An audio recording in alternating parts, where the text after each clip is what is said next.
While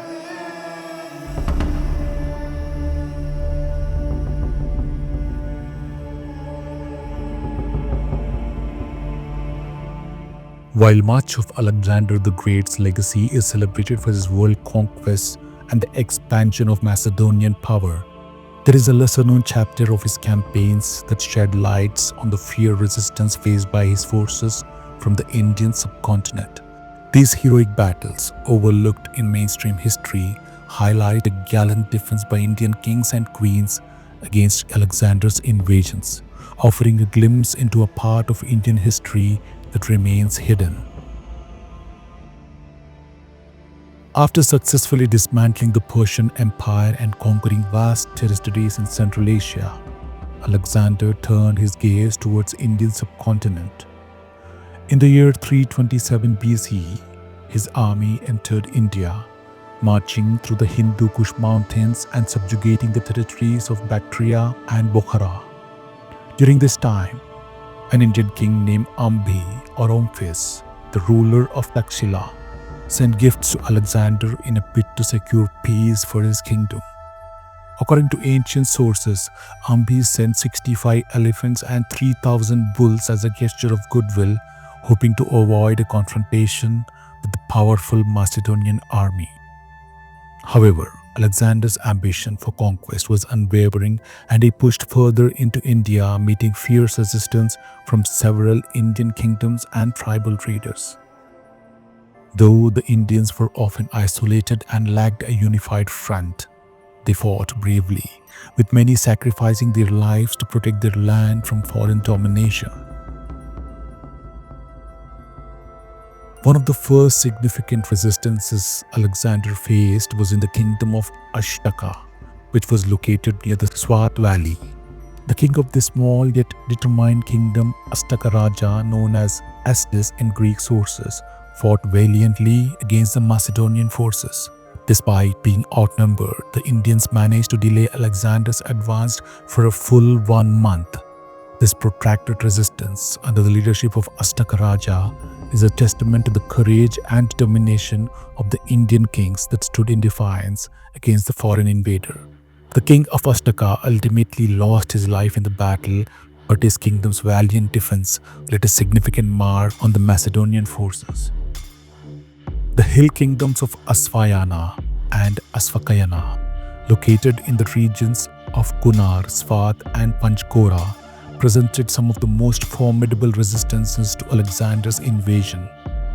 The kingdom of Asvakayana, which had its capital in Massaga, modern-day Mascavati, boasted a strong military force of around 35,000 infantry and 30,000 cavalry and mercenaries, including war elephants.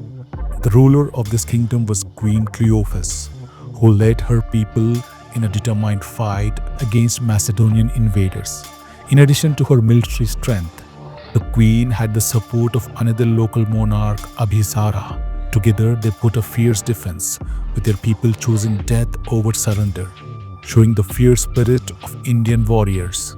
After the battle, however, the Macedonians massacred the local population, a common tactic employed by Alexander's forces to suppress revolts and instill fear in conquered territories. Queen Cleophes, along with her infant child, was captured, marking a tragic end to their reign. Despite their defeat, their resistance remains a symbol of bravery and defiance against foreign invasion. The siege of Massaga, one of the key events in Alexander's Indian campaign, saw the Macedonian army facing tough opposition. According to the Greek historian Curtius Rufus, during the campaign, Alexander himself was seriously wounded. The battle, which took place in 327 BCE, is remembered not just for its military significance, but for the fact that Indians showed remarkable courage in defense of their homeland. The resistance of Massaga was not an isolated event. It was a part of a broader pattern of the Indian kingdoms and tribes resisting Alexander's invasion. After the victory at Massaga, the Macedonian army continued their brutal tactics, massacring the local population of the hill kingdoms. This brutal approach became a hallmark of Alexander's conquest in India. where the local peoples were often subjected to cruel reprisals in the aftermath of resistance. The women of the defeated kingdoms, to preserve their honor, often chose to commit johar, a self-immolation practice that symbolized resistance to dishonor.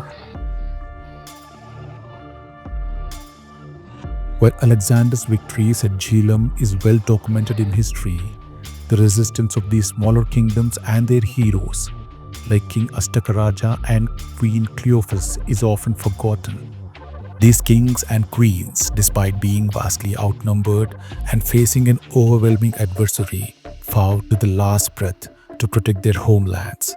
Their courage and sacrifice embody the spirit of resistance that shaped the history of India in the face of foreign invasions.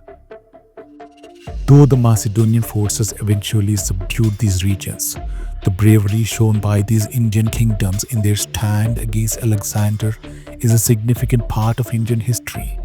These acts of resistance, though not always successful, are a testament to the resilience and courage of Indian people, whose contributions to fight against foreign dominations have been overshadowed by the more widely known battles of later empires. The campaigns of Alexander in India are often remembered for the Battle of Jhelum and their interactions with King Porus, but the resistance by smaller kingdoms and tribal leaders, like those in the Swat Valley and Kunar region, deserve equal attentions. The kingdom of Ashtaka and the kingdom of Asvakayana and other hill kingdoms fought bravely defending their land against a foreign invader. Their stories, filled with courage and sacrifice, are integral to understand the full scope of Alexander's Indian campaign and the resilience of the Indian spirit.